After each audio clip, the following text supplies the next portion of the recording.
Today, we're here to provide an update on both the Silverado and Blue Ridge fires. Obviously, we're dealing with extreme wind and erratic fire behavior, and we have two fires burning simultaneously in the county. Now we're going to shed a little bit more light on how we're battling both those fires and give an update. First, I'd like to invite Fire Chief Brian Fennessy up to give an update.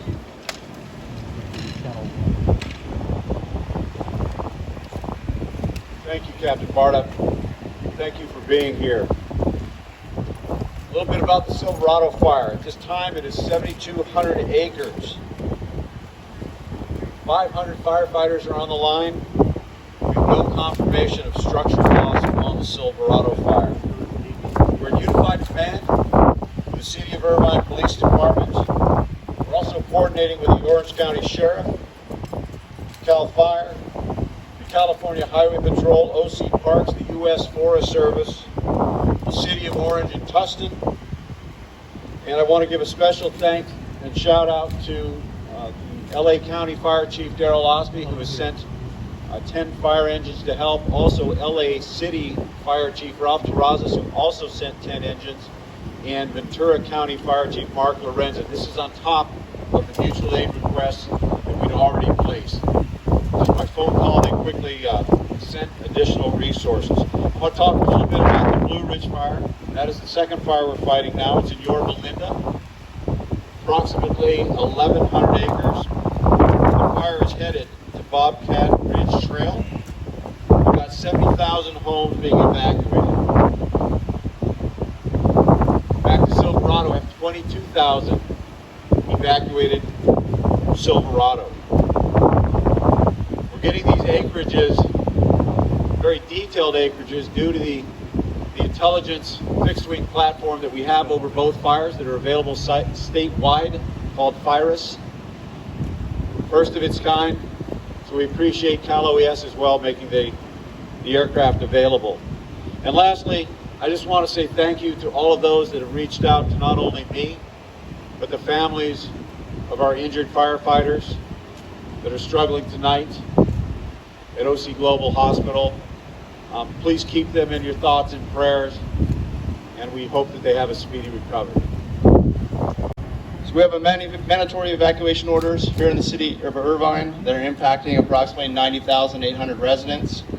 And I want to make sure that I get this clear, and so all of our residents are aware of what areas are impacted.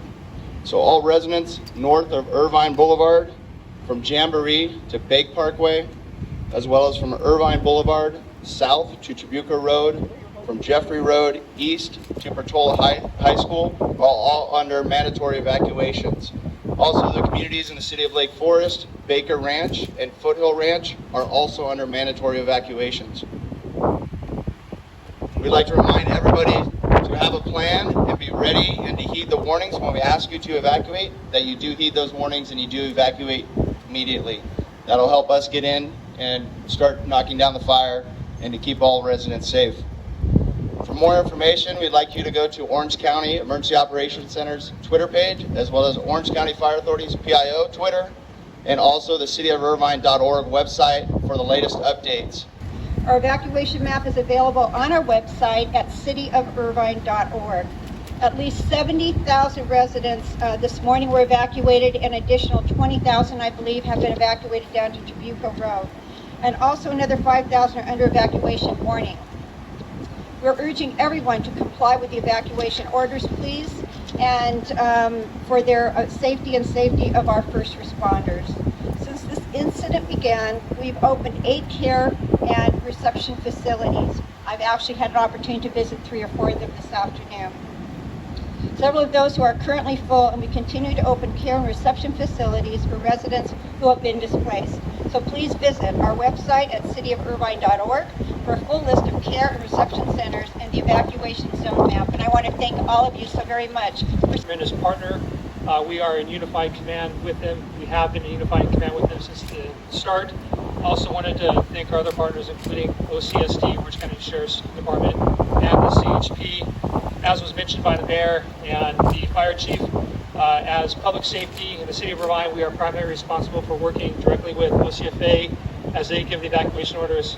Irvine Police Department staff is responsible for actually evacuating the homes and the businesses. We have over 150 police personnel that have been out there on the streets working since this morning to ensure the safety of our residents. Also want to mention our wireless emergency alert system. We have been sending out wireless emergency alerts. Those go to resident cell phones based on GPS data, and we would encourage our residents to be sure you have that feature enabled on your phone to be sure you're getting important updates from us, as well as following us on our social media for important updates as well.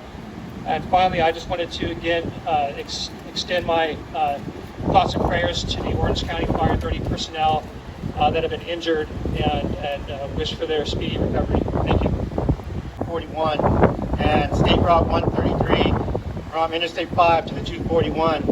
And for further closures on our roads, please visit our CHP Santa Ana Facebook and Instagram.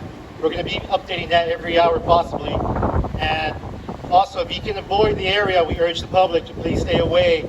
This makes it a lot easier for our emergency personnel to get to their destination. Within the city of Irvine, brush clearances, everything we've asked for in terms of defensible space really led to a lot of success in terms of lack of structural loss within the city of Irvine. Yes, we flew aircraft early on in the incident. It became much too windy, much too bumpy, and the air tactical group supervisor, the person that provides the aerial supervision, called off all of the aircraft. They've largely been sitting on the ground all day.